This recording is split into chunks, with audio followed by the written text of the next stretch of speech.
अपने ही उद्देश्य के लिए शहीद। क्या आप किसी बैंक के लिए बोली लगाना चाहते हैं?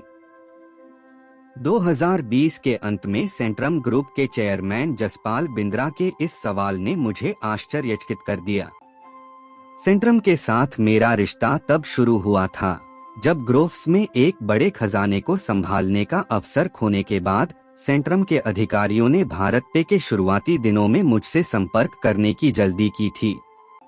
ग्रोव्स में राजकोष संभालने वाले दो बैंकों कोटक और सिटी ने मुझे बट्टे खाते में डाल दिया था और संपर्क में नहीं थे। उनका रवैया बहुत आम था, कुर्सी को सलाम। जब सेंट्रम आरएम, आइए हम उन्हें सू और रो के रूप में संदर्भित करते हैं, ने भारत पे पर मेरे द्वारा जुटाए गए शुरुआती 1.92 करोड़ रुपए को संभालने के लिए मुझे बुलाया था, तो मैंने उपहास उड़ाया था और टिप्पणी की थी कि मैं इतना छोटा हूं कि यह मेरे खर्च को भी पूरा नहीं कर पाएगा। कैब का किराया जो उन्होंने मेरे कार्यालय तक आने में खर्च किया था।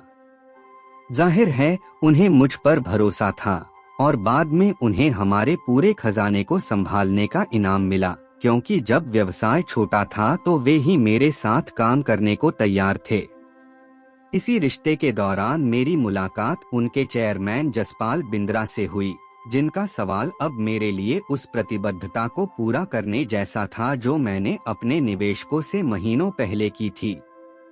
यह पता चला कि भ्रष्टाचार से ग्रस्त पीएमसी बैंक के दिवालियापन के मद्देनजर आरबीआई ने इसे संभालने में उनकी रुचि का आकलन करने के लिए 3 दशक पुराने सेंट्रम समूह से संपर्क किया था।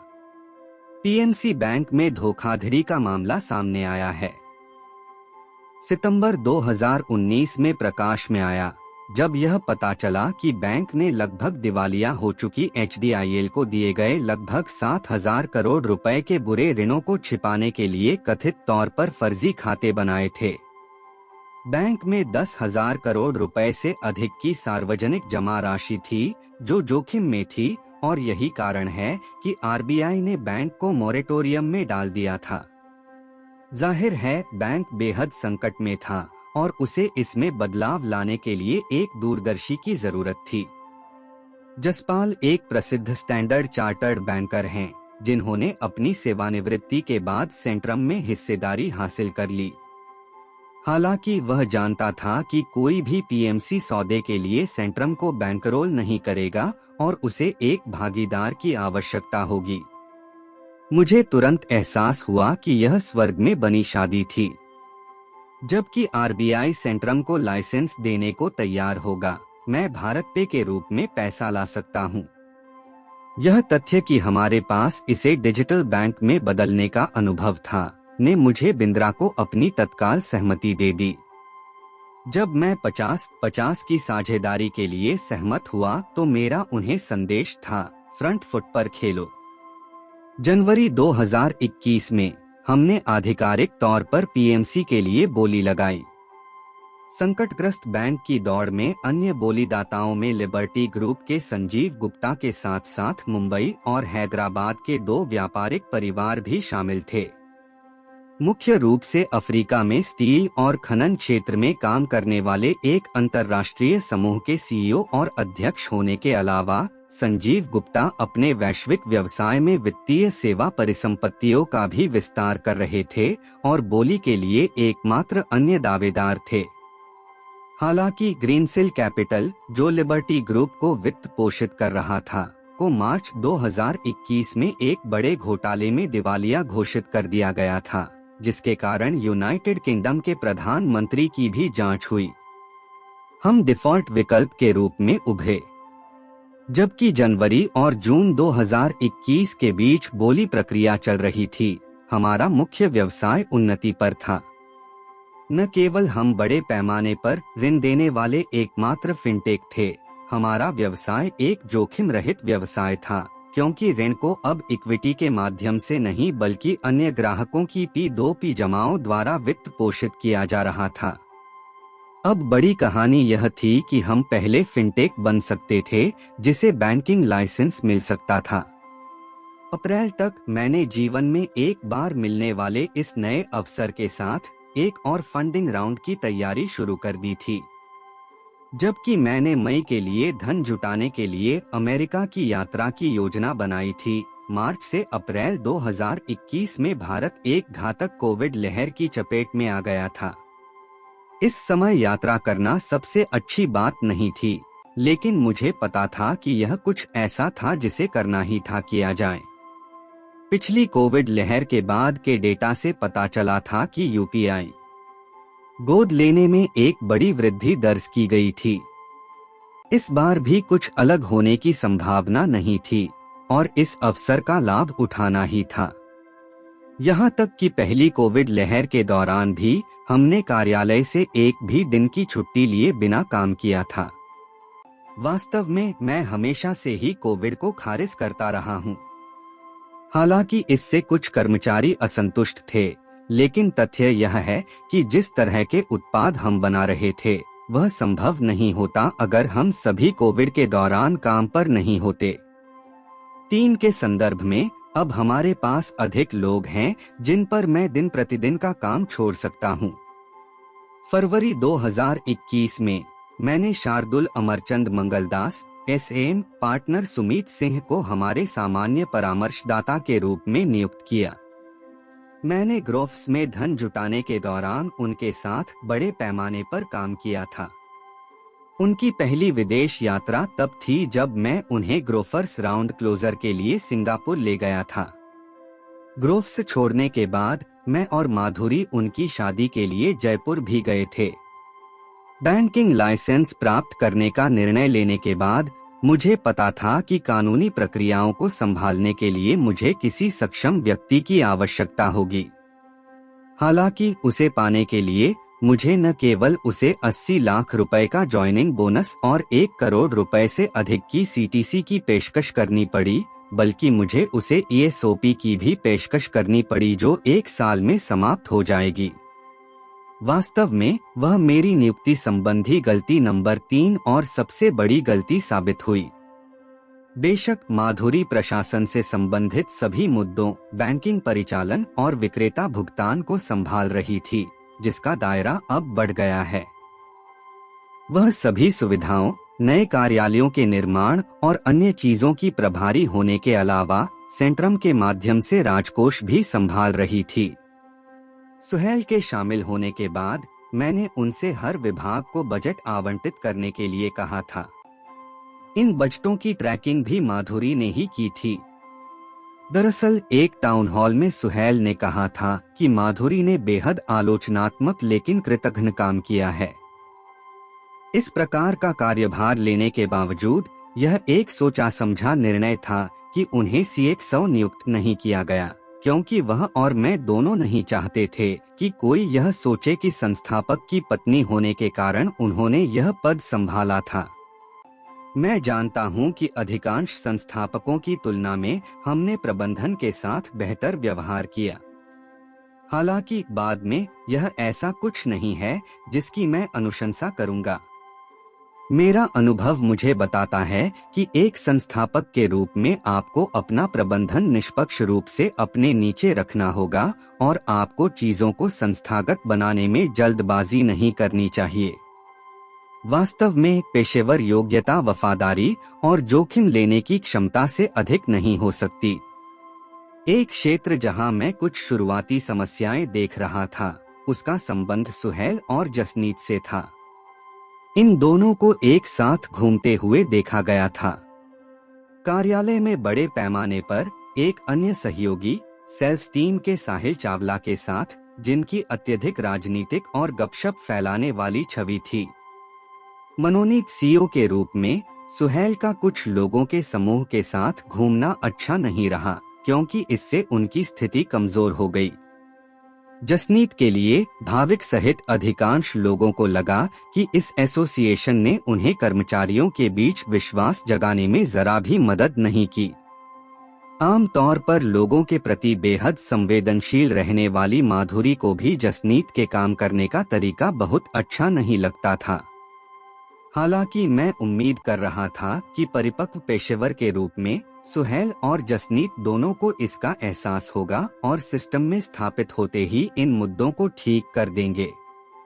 लेकिन अमेरिका यात्रा पर जाने से पहले मुझे साहिल को जाने के लिए कहना पड़ा, क्योंकि उन तीनों के साथ स्थिति कंपनी के लिए बहुत अनुकूल नहीं थी। एक और अजीब पहलू था जो मैंने और माधुरी ने सुहैल के बारे में नोट किया था। जबकि सुहैल अक्सर अपनी पत्नी रुचि के बारे में बात करता था, लेकिन उसे कभी किसी ने नहीं देखा था। उन्होंने बताया था कि वह IIM लखनऊ में उनकी बैचमेट थीं और डालमिया ग्रुप में काम करती थीं। हालांकि रुचि हमारे किसी भी सामाजिक समारोह या कई रात्रि भोजों में उपस्थित नहीं हुई जो मैंने बाद में घर पर कोर टीम के लिए आयोजित किए थे। वास्तव में माधुरी ने मुझसे यहाँ तक कहा कि यह अजीब लगता है कि उनके किसी भी सोशल मीडिया अकाउंट पर उनकी पत्नी की एक भी तस्वीर नहीं है। चूंकि यह स्पष्ट रूप से उनका व्यक्तिगत क्षेत्र था, इसलिए इस पर टिप्पणी करना हमारा काम नहीं था, केवल यह कि इससे हमारे मन में उनके समग्र चरित्र के बारे में बार बार छोटे मोटे संदेह उत्पन्न होते थे। अमेरिका जाने से पहले मैंने अपनी अनुपस्थिति में हर किसी के लिए काम करने का आदेश स्पष्ट रूप से निर्धारित कर दिया था। मैंने जसनीत को एक बड़ी तकनीकी टीम बनाने पर काम करने का निर्देश दिया था, खासकर जब से तकनीकी नियुक्तियां कठिन होती जा रही थीं, क्योंकि स्टार्टअप तकनीकी लोगों की भर्ती के लिए बहुत सारा पैसा खर्च कर रहे थे। मैंने सुहैल और भाविक को 2 नए उत्पादों पोस्ट पे और 12% क्लब पर काम पूरा करने का भी निर्देश दिया था, जिसकी मैंने उनके लिए बहुत स्पष्ट रूप से परिकल्पना और विवरण किया था। जब मैं अभी भी यात्रा की योजना बना रहा था, मुझे 28 अप्रैल को मेरे ट्रैवल एजेंट का फोन आया, जिसमें कहा गया कि बिगड़ती COVID स्थिति को देखते हुए अमेरिका के लिए आखिरी उड़ान अगले कुछ दिनों में हो सकती है और अगर मुझे जाने की जरूरत पड़ी तो मैं 1 मई को जल्दी निकलना होगा। मैंने तुरंत ऐसा करने का फैसला किया। लेकिन 1 मई को जब माधुरी, बच्चे और मैं चेक इन काउंटर पर थे, हमने घोषणा सुनी कि अमेरिका के लिए आखिरी उड़ान 4 मई को होगी। मैंने अमेरिका में 8 मई से शुरू होने वाली निवेशक बैठकों का एक पूरा समूह तैयार किया था, जिसमें बीच के दिनों को स्वसंगरोध के लिए रखा गया था। इसके लिए कारण हम सीधे अपनी भाभी के घर नहीं गए, बल्कि पहले कुछ दिनों के लिए एयरबीएनबी में रहने का विकल्प चुना। महत्वपूर्ण बात यह है कि मैं यह सुनिश्चित करना चाहता था कि अमेरिका में उतरने के अगले दिन हमें टीका लगाया जाए। Tiger burning bright. अपनी यात्रा से पहले मैंने पहले ही सभी निवेशकों को अपना पिच डेक भेज दिया था, खासकर जब से हमारी बैंक बोली अधिक आशाजनक लग रही थी। जिन निवेशकों को मैं अपनी कैप टेबल पर लाने के लिए बहुत उत्सुक था, उनमें से एक टाइगर ग्लोबल था। जब मैं ग्रोफ्स में था तो मैंने टाइगर ग्लोबल टीम के साथ निकटता से बातचीत की थी, जबकि उनके बारे में भारतीय बाजार में आम धारणा यह थी कि वे अपनी सनक और सनक से चलते थे। स्कॉट का दिल आ जाता है, उस पर पैसे लगा देते हैं एक फोन कॉल पर। यदि स्कॉट का दिल आप पर है, संस्थापक टाइगर तेजी से और बड़े पैमाने पर आता है। हालांकि मुझे पता था कि वे हमारे व्यवसाय के लिए सही भागीदार थे। मैं टाइगर ग्लोबल के पार्टनर स्कॉट श्लीफर से पहले मिला था, जब वह 2019 में दिल्ली के दौरे पर थे। जब मैं उनसे मिला तब वह बीजिंग से आए थे, रात 10 बजे के करीब, दिल्ली के ओबेरॉय में, जहां वह रह रहे थे। जब मैं 1 घंटे से अधिक समय तक उसे अपना बिजनेस मॉडल समझाता रहा तो वह पूरी तरह से जेट लैग हो गया था और सचमुच बहक रहा था। जबकि उसने मेरी बात सुनी, यह देखते हुए कि वह इतना जेट लैग कर रहा था, मुझे यकीन नहीं था कि उसने इसका कितना हिस्सा अवशोषित कर लिया था। उस समय टाइगर ने पहले से ही एक डिजिटल बही खाता और बही खाता ऐप ओके क्रेडिट में निवेश किया था। मुझे स्कॉट को समझाते हुए याद है कि ओके क्रेडिट और खाता बुक भले ही बही खाता ऐप के रूप में लोकप्रिय हो गए हों, लेकिन असत्यापित बही खाता पद्धति के आधार पर उधार नहीं दिया जा सकता था। मैंने खाता बुक ऐप भी खोला और उन्हें दिखाया कि इसमें एक प्रविष्टि थी जिसमें मुकेश अंबानी नाम की प्रविष्टि पर मुझ पर हजारों करोड़ बकाया थे। इसका मतलब स्पष्ट रूप से यह नहीं था कि मुझे इस आधार पर पैसा उधार दिया जा सकता था कि मुकेश अंबानी ने मुझ पर करोड़ों रुपए बकाया कर दिए थे, जो कि मेरी खाता बुक में दिख रहे थे। यदि कुछ भी हो तो इससे केवल यह पता चलता है कि ऐप इतना नौसिखिया था कि इसने शून्य पर कोई सीमा भी नहीं लगाई थी।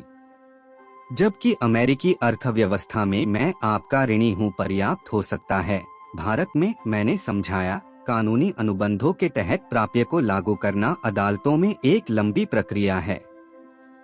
इसलिए भारत में साहूकारी तभी संभव थी जब आप उस व्यक्ति के नकदी प्रवाह में हो जिसे आप उधार दे रहे थे। वास्तव में यदि वही खाता उधार देने को उचित ठहरा सकता है तो वीसीपी को टैली संयोग से अंबानी के स्वामित्व वाली में पैसा लगाना चाहिए, जो पूरे देश का लेखा जोखा रखता है। हालांकि मैं समझ नहीं पाया कि स्कॉट मेरे कितने तर्क खरीद रहा था। नवंबर 2019 में मेरी स्कॉट के साथ एक और मुलाकात हुई जब मैं न्यूयॉर्क का दौरा कर रहा था। इस बार हम उनके भव्य कार्यालय में मिल रहे थे, जो मैनहट्टन के मध्य में स्थित है, जहां से सेंट्रल पार्क दिखाई देता है। हमारे साथ उनके एक सहकर्मी एलेक्स कुक भी शामिल हुए। ओके क्रेडिट में पैसा लगाने और पहले से ही फोन पे में एक विरासत निवेशक होने के कारण फ्लिपकार्ट में शेष हिस्सेदारी के कारण कुक हमारे व्यवसाय को खारिज कर रहे थे। हालांकि जैसे ही स्कॉट कमरे में दाखिल हुआ, पूरा माहौल बदल गया। मुझे आश्चर्य हुआ। पूरे 15 मिनट तक उन्होंने कुक को बताया कि वह उस साल की शुरुआत में नई दिल्ली में मुझसे कैसे मिले थे और यहाँ तक कि हमारे व्यवसाय की बारीकियों का शब्दशः वर्णन भी किया था, जैसा कि मैंने उन्हें हमारी पिछली बैठक में समझाया था। वह स्पष्ट रूप से जेटलैग्ड था। जबकि कुक बहुत आश्वस्त नहीं दिखे, स्कॉट ने अपने सार्वजनिक पक्ष के फिनटेक विश्लेषक को भी आमंत्रित किया, जिन्होंने अमेरिका में स्क्वायर इंक के मॉडल का मूल्यांकन किया था, एक कंपनी जो दुकानों पर पीओएस मशीनें लगाती थी और छोटे व्यवसाय उधार देने में शामिल हो रही थी। अंतरिक्ष। हालांकि हमारा सौदा नहीं हो पाया, लेकिन उस मुलाकात के दौरान स्कॉट के प्रति मेरा सम्मान कई गुना बढ़ गया। हालांकि इस बार मैं जूम कॉल पर एलेक्स और स्कॉट से मिलने वाला था। जबकि एलेक्स सुबह बैठक के लिए उपस्थित हुआ, स्कॉट नहीं आया। कम से कम मैं निराश था और इसे उनकी रुचि की कमी के संकेत के रूप में देखा। आशा की एक छोटी सी किरण जोड़ते हुए बैठक उसी दोपहर के लिए पुनर्निर्धारित की गई। उस जूम मीटिंग में लॉग इन करते हुए मुझे लगभग ऐसा लगा कि मैं स्वर्ग के द्वार में प्रवेश कर गया हूँ। वहाँ स्कॉट था, जो सफेद कपड़ों में बैठा था। उसकी चमकदार पोशाक और उसके आसपास की हर चीज बेहद चमकीली थी। जबकि मुझे बस नमस्ते कहने का अवसर मिला था, उन्होंने एक भाषण दिया कि मैं कैसे एक महान व्यवसाय बना रहा था और वे आश्वस्त थे कि भारत पे जो कर रहा था उसे फोन पे हासिल नहीं कर पाएगा। दिलचस्प बात यह है कि स्कॉट ने उस बातचीत में 28 बार एफ शब्द का इस्तेमाल किया। उस कॉल के अंत में स्कॉट ने संकेत दिया कि वह हमारे व्यवसाय में $100 मिलियन लगाना चाहता है और $3 बिलियन का मूल्यांकन देने को तैयार है। इस दौरान एलेक्स कुक की अभिव्यक्ति से पता चला कि स्कॉट जरूरत से ज्यादा बिक्री कर रहा था। उनकी अभिव्यक्ति पर ध्यान देने पर स्कॉट ने कहा कि अगर मैं इस राउंड की कीमत $2.5 बिलियन के करीब रखूं तो उन्हें निश्चित रूप से बहुत खुशी होगी। यह स्पष्ट रूप से एक बड़ी जीत थी, जिसे बहुत कड़ी मेहनत के बाद हासिल किया गया था। यहाँ तक कि जब टाइगर ग्लोबल मेरी कैप टेबल पर नहीं था, तब भी मैं लगन से उन्हें हमारे मासिक अपडेट भेजता था, ताकि वे हमारी विकास कहानी को प्रत्यक्ष रूप से देख सकें। वे कोई अन्य निवेशक नहीं थे, बल्कि संस्थापकों को उड़ान भरने में सक्षम बनाने वाले निवेशक थे। टाइगर के बारे में जिस बात ने मुझे प्रभावित किया वह थी उनकी कर्मठता। जबकि पर ग्रोव्स मैंने उन्हें बहुत सारे जमीनी काम करते हुए देखा है, जैसे कि हमारे ऐप स्टोर की समीक्षाओं का विश्लेषण करना, हमारे एनपीएस स्कोर की समीक्षा करना, जमीन पर ग्राहकों से बात करना और भी बहुत कुछ काम जो संस्थापकों के रूप में यहाँ तक कि हम भी नहीं कर सकते हैं कर चुके हैं। टाइगर की प्रतिबद्धता के साथ बाकी निवेशक बैठकें आसान थीं। टाइगर ग्लोबल के पैमाने के एक प्रमुख निवेशक के साथ मुझे बस दूसरों को यह बताना था कि टाइगर $100 मिलियन के साथ इस दौर में सबसे आगे है। 3 सप्ताह के लिए सैन फ्रांसिस्को में मैंने एक सप्ताह में लगभग 10 निवेशकों से मिलने का निश्चय किया और साथ ही न्यूयॉर्क जाकर भी वहां के कुछ निवेशकों से मुलाकात की। इस धन उगाही का अविश्वसनीय हिस्सा यह था कि जहां मैं $250 मिलियन जुटाना चाहता था, वहीं मैंने $625 मिलियन के प्रस्तावों पर हस्ताक्षर किए थे, जिसमें आंतरिक निवेशक भी शामिल थे जो अपने आनुपातिक शेयर से अधिक के लिए प्रतिस्पर्धा कर रहे थे। इस धन उगाही में सिकोरिया ने भी अपने विकास कोष के माध्यम से एक बार फिर भाग लिया था, जो सीरीज सी और डी राउंड से बाहर हो गया था। यह समझ से परे था कि मुझे $255 मिलियन लगाने के इच्छुक प्रमुख निवेशकों को ना कहना पड़ रहा था, जबकि कुल $370 मिलियन जुटा रहे थे। प्राथमिक निवेश के माध्यम से $350 मिलियन और द्वितीयक बायआउट के माध्यम से $20 मिलियन। आईसीसी, बुश के दामाद, विचे और भी बहुत कुछ।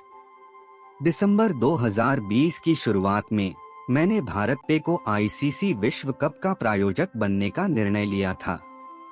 इंडियन प्रीमियर लीग आईपीएल के विपरीत यह संपत्ति कहीं अधिक किफायती और सुव्यवस्थित थी और मैं इसका उपयोग ब्रांड बनाने के लिए करना चाहता था। आईपीएल की संपत्ति बेचने के लिए बहुत सारे मीडिया सेल्स लोग मेरे पास आते थे। हालांकि मुझे वह स्थान अत्यंत अव्यवस्थित लगा।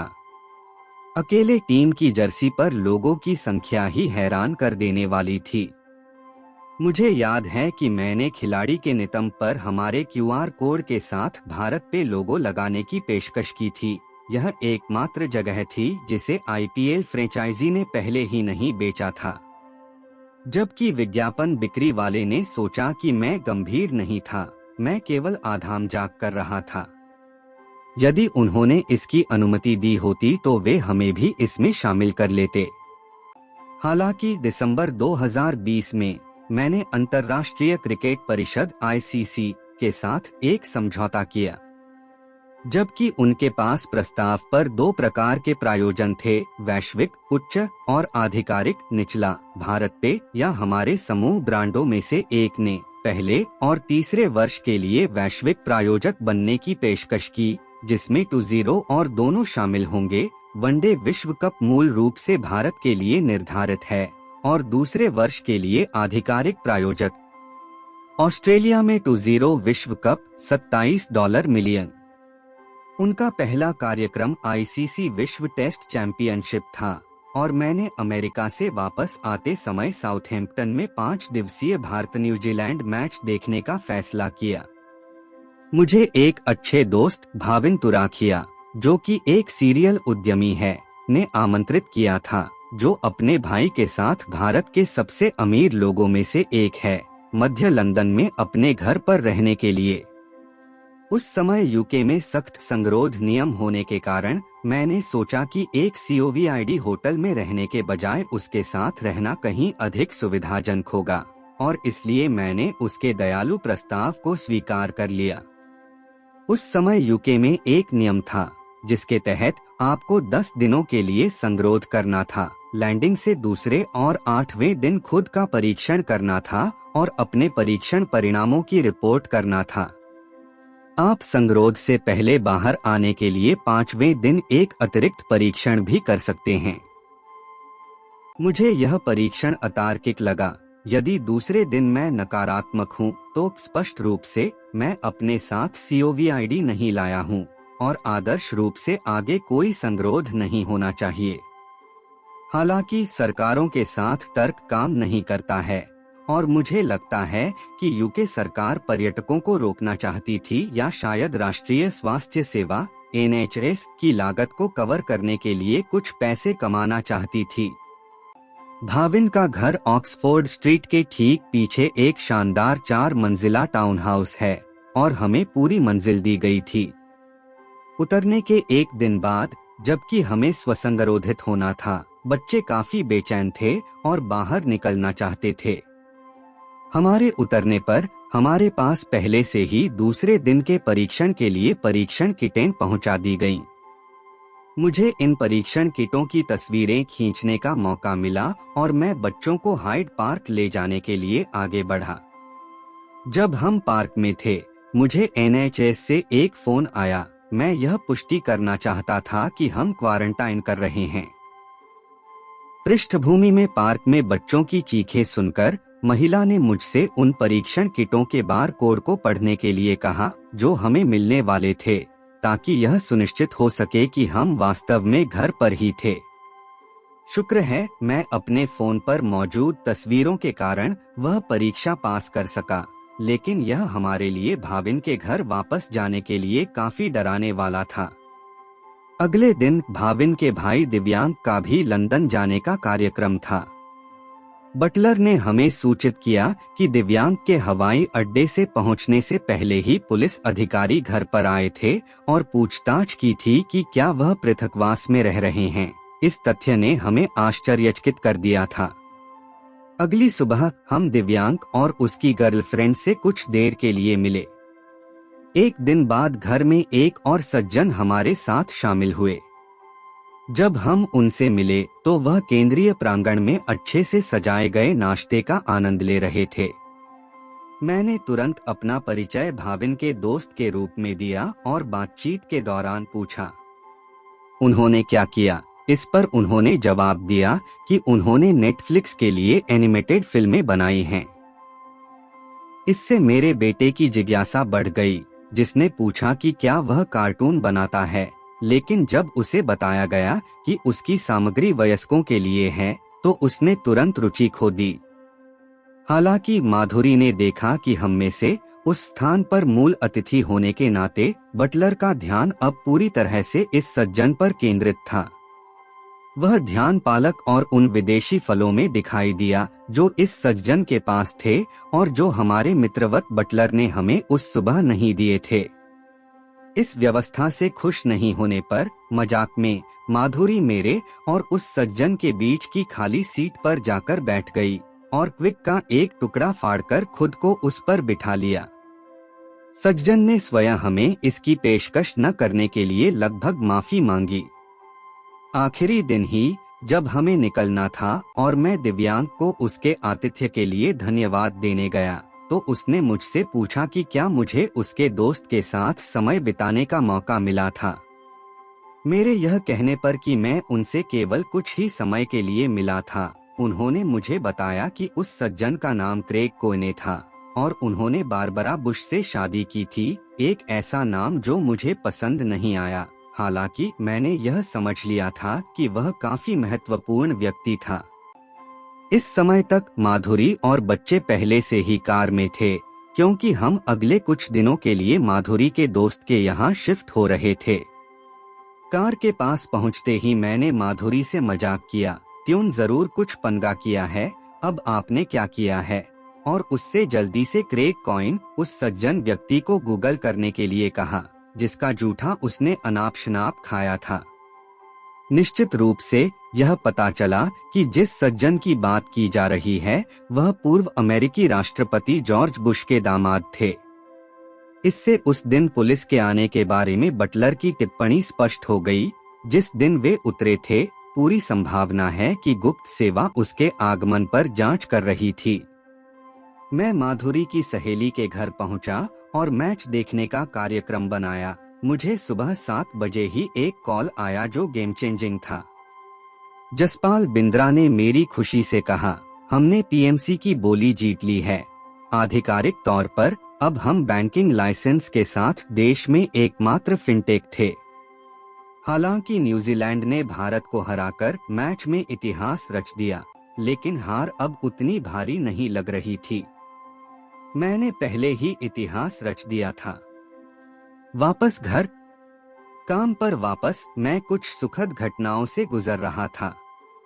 पता चला कि जब मैं अमेरिका में भारी भरकम काम कर रहा था और वादे के मुताबिक पैसे जुटा रहा था, नए उत्पादों के मामले में पोस्ट पे के साथ साथ 12% क्लब पर अंतरिम में कोई काम नहीं हुआ था।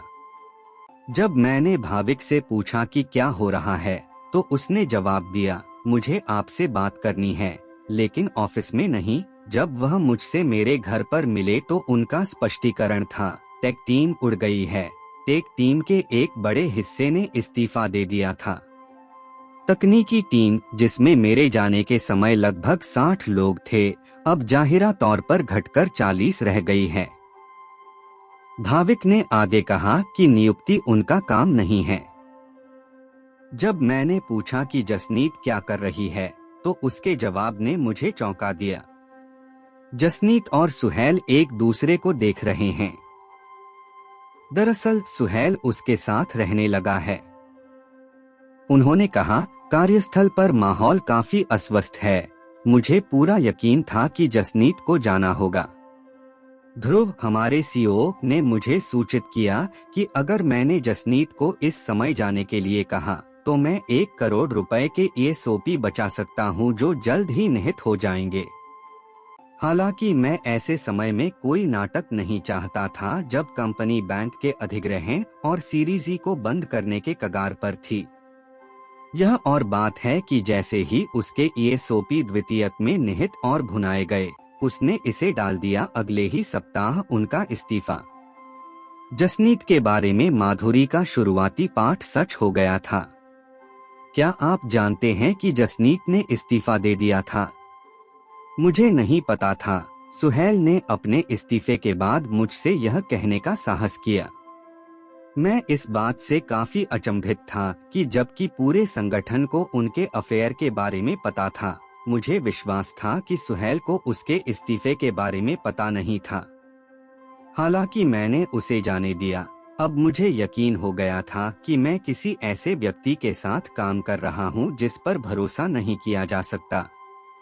उस समय मेरे लिए सबसे बड़ा मुद्दा तकनीकी टीम को जगह देना था। मैंने अगले 3 महीने तकनीकी टीम बनाने में बिताए। मैंने सबसे पहले यह सुनिश्चित किया कि मध्य वर्ष का मूल्यांकन प्राथमिकता पर किया जाए और शेष तकनीकी टीम को बनाए रखने के लिए अतिरिक्त ESOP की पेशकश की गई। ऐसा होने पर मुझे नए सदस्यों को बोर्ड पर लाने के लिए कुछ कठोर कदम उठाना पड़ा।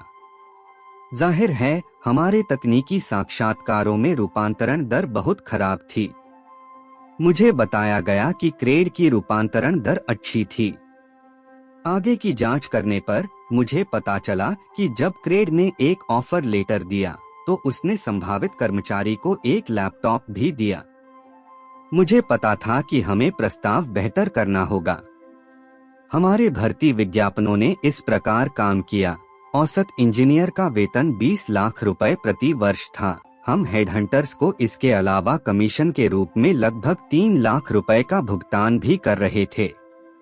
मुझे तुरंत पता चल गया कि हमें ये 3 लाख रुपए गिनने होंगे। हमारा एक सेल्समैन करण एक उत्साही बाइकर था। मेरा अगला पड़ाव उनसे यह पूछना था कि कौन सी फैंसी बाइक 3 लाख रुपए में मिल सकती है। उनके जवाब पर उस 3 लाख रुपए से हमें सामान्य के अलावा एक BMW बाइक मिल सकती है। KTM या रॉयल एनफील्ड। मुझे पता था कि मेरे पास जीत का फॉर्मूला है। अधिकांश युवा तकनीकी विशेषज्ञों की गुप्त रूप से सुपर बाइक्स की लालसा के कारण यह काम करना ही था। वायरल होने के लिए हमें बस लिंक्डइन पर एक छोटा सा क्रिएटिव डालना था। पूरी इंडस्ट्री इस खबर से गूंज रही थी कि भारत पे अपने टेक जॉइनर्स को सुपर बाइक्स दे रहा है, जबकि कई संस्थापकों ने भर्ती बाजार को खराब करने के लिए व्यक्तिगत रूप से मुझे कोसा। मेरा दृढ़ विश्वास है कि मैंने अनुमान लगाया था कि अन्यथा एक बड़ा मुद्दा बन सकता था और मैंने इसे शुरुआत में ही खत्म कर दिया था। मैं पहले से ही अमेरिका में अपने समकक्षों से सुन रहा था कि इंजीनियरों को ढूंढना बेहद कठिन होता जा रहा है। वास्तव में वहां फिनटेक संस्थापक संघर्ष कर रहे थे क्योंकि गूगल और फेसबुक जैसी कंपनियों के इंजीनियर $1 मिलियन वेतन की उम्मीद कर रहे थे। यह स्पष्ट रूप से बिना किसी व्यावसायिक हिट के माहौल को पलटने का एक तरीका था। तथ्य यह है कि हमारे पास बाइक से जुड़ने और उसका लाभ उठाने वाले किसी भी व्यक्ति के लिए 1 साल की लॉक इन अवधि थी। यह एक अतिरिक्त लाभ था। इसके अलावा मैंने यह भी वादा किया कि पूरी तकनीकी टीम विश्व कप तक दुबई, जहां 2-0 विश्व कप को भारत से स्थानांतरित किया गया था, कोविड के डर के कारण से बाहर काम कर सकती है, जिसे हम प्रायोजित कर रहे थे और जिसके लिए मेरे पास पास थे। स्पष्ट रूप से इंजीनियरों के लिए भारत पे में शामिल न होने का कोई कारण नहीं था, जबकि प्रतिस्पर्धा ने इस सब को बढ़ा चढ़ाकर पेश किया और इसे निवेशकों का पैसा उड़ाने वाला करार दिया। लेकिन यह कुछ भी नहीं था। न केवल हम इसे भर्ती के मामले में खत्म कर रहे थे, बल्कि एक नियोक्ता के रूप में भारत पे के ब्रांड को बनाने में भी यह कदम काफी मददगार साबित हुआ था। उत्पाद पक्ष पर मैंने अगली बार दुबई में ICC T20 विश्व कप के साथ पोस्ट पे एक खरीद भी भुगतान बाद में सेवा लॉन्च की। मैंने इसका स्वामित्व सुहेल से ले लिया था क्योंकि 2 महीनों में जब मैं दूर था तो मैंने कोई हलचल नहीं देखी थी। ऐप उपभोक्ताओं को 10 लाख रुपए तक का क्रेडिट लेने की अनुमति देता है। पोस्ट पे के साथ कोई भी QR या कार्ड का उपयोग करके या सीधे अपने बैंक खाते में पैसे लेकर कहीं भी भुगतान कर सकता है। पोस्ट पे यह सुनिश्चित करता है कि उपभोक्ता न केवल बड़ी खरीदारी कर सकते हैं, बल्कि EMI पर सूक्ष्म खरीदारी भी कर सकते हैं, जिससे यह अपनी तरह का पहला उत्पाद बन गया है। मुझे गोलगप्पे EMI पे बेचने हैं। मैं चाहता हूं कि रोजमर्रा की खरीदारी जैसे स्ट्रीट फूड मासिक किश्तों पर बेची जाए, कार्ड मशीन की आवश्यकता के बिना। पोस्ट पे को लॉन्च करने के पीछे यही मेरा उद्देश्य था। उपभोक्ता क्षेत्र में प्रवेश 12% क्लब के साथ जारी रहा, जो लोगों को 12% वार्षिक ब्याज पर या तो उधार देने या उधार लेने में सक्षम बनाता है, जिससे यह दुनिया में एकमात्र शून्य प्रसार उत्पाद बन जाता है। इस ऐप के माध्यम से हमने बहुत सारा पैसा जुटाया जिसे व्यापारी ऋणों में लगाया गया। जबकि यहाँ पूंजी की लागत 12% थी, व्यापारी से IRR उधार का हिस्सा 48% तक ऊंचा था। हम स्पष्ट रूप से सर्वश्रेष्ठ NBFC की कमाई का 6 से 7 गुना स्प्रेड के रूप में कमा रहे थे। दोनों उत्पाद तुरंत हिट हुए और फिनटेक बाजार को हिलाकर रख दिया। दुबई प्रवास। ICC विश्व कप की शुरुआत तक लगभग पूरी तकनीकी टीम दुबई में तैनात थी। विचार यह भी था कि अवैध शिकार को रोकने के लिए उन्हें दिवाली तक वहीं रखा जाए, ठीक उसी तरह जैसे भारतीय विधायकों को दूसरी तरफ जाने से रोकने के लिए रिसॉर्ट्स में जमा किया जाता है। सबके आने जाने और रहने का सारा इंतजाम मैंने माधुरी को सौंप दिया था। इसके अतिरिक्त हमने टीम के प्रत्येक सदस्य को 3,750 दिरहम लगभग 80,000 रुपए की पेशकश की, ताकि उन्हें यह न लगे कि उनकी कमाई भारतीय मुद्रा में है, लेकिन वे दिरहम में खर्च कर रहे हैं। दिन में अपना काम खत्म करने के बाद वे सभी शाम को मैच देखने के लिए निकल सकते थे। वास्तव में बहुप्रतीक्षित भारत पाकिस्तान मैच के लिए मैंने बाकी कोर टीम को भी दुबई के लिए रवाना किया। माधुरी ने ताज होटल से अच्छे पैकेज पर बातचीत की। हमने एक प्रेसिडेंशियल स्वीट भी बुक किया, जहां हर कोई मैच के बाद आराम कर सकता था। हालांकि इस समय तक हमने ICC को कोई पैसा नहीं दिया था। ऐसा इसलिए है क्योंकि किसी विदेशी खेल आयोजन के लिए युवा मामले और खेल मंत्रालय से मंजूरी लेनी पड़ती है। किसी कारण से इस मंजूरी में देरी हुई, हमारे लिए भी और बायजू के लिए भी। जब सुहेल और सुमीत आयोजकों को तकनीकी बातें समझा रहे थे, आईसीसी मुझसे निजी तौर पर कहना चाहता था कि पैसा भेज दिया जाएगा।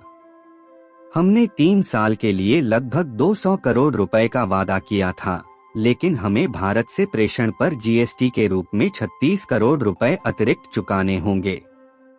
इसी समय माधुरी ने सुझाव दिया कि इस तथ्य को देखते हुए कि दुबई सरकार द्वारा मुझे और माधुरी को गोल्डन वीजा की पेशकश की गई थी, हम दुबई में भारत पे की एक सहायक कंपनी स्थापित करें। यदि भारत पे से राशि इस सहायक कंपनी को हस्तांतरित की जा सकती है, जो बदले में आईसीसी को भुगतान कर सकती है, तो प्रेषण पर किसी अनुमोदन की आवश्यकता नहीं होगी और कोई जीएसटी लागू नहीं होगा। आईसीसी इस व्यवस्था से खुश थी। वास्तव में अगर हम दुबई की सहायक कंपनी के माध्यम से भुगतान करते हैं, तो आईसीसी 5% वैट हटाने पर सहमत हो गया है।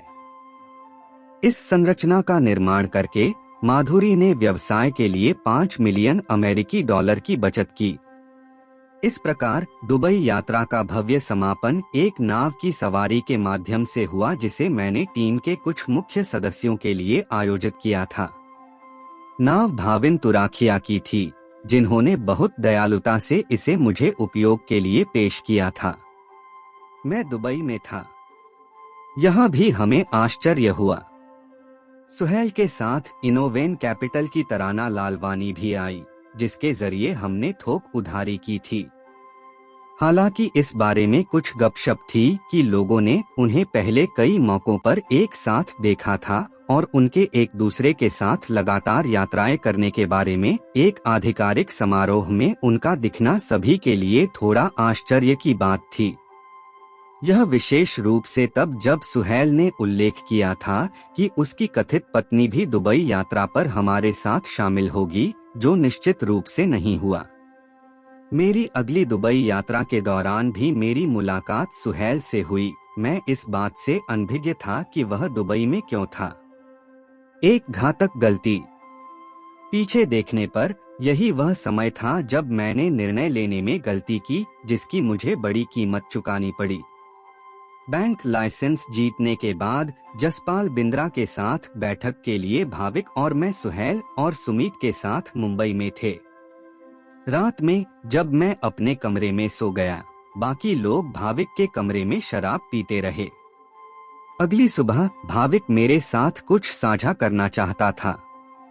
उन्होंने मुझे आश्चर्यचकित करते हुए कहा, लोगों में माधुरी के खिलाफ बहुत गुस्सा है।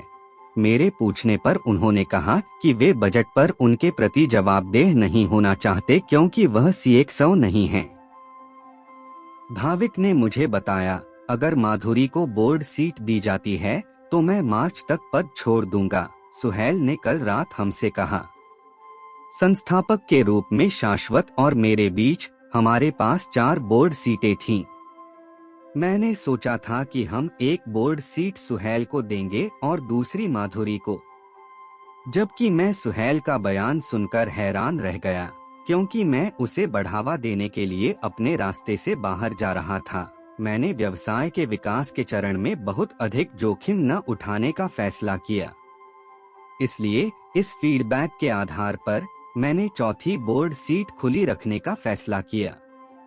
वास्तव में धन उगाही बंद होने के बाद मैंने सुहेल को बोर्ड में नियुक्त करने के साथ साथ उन्हें CEO भी नियुक्त किया।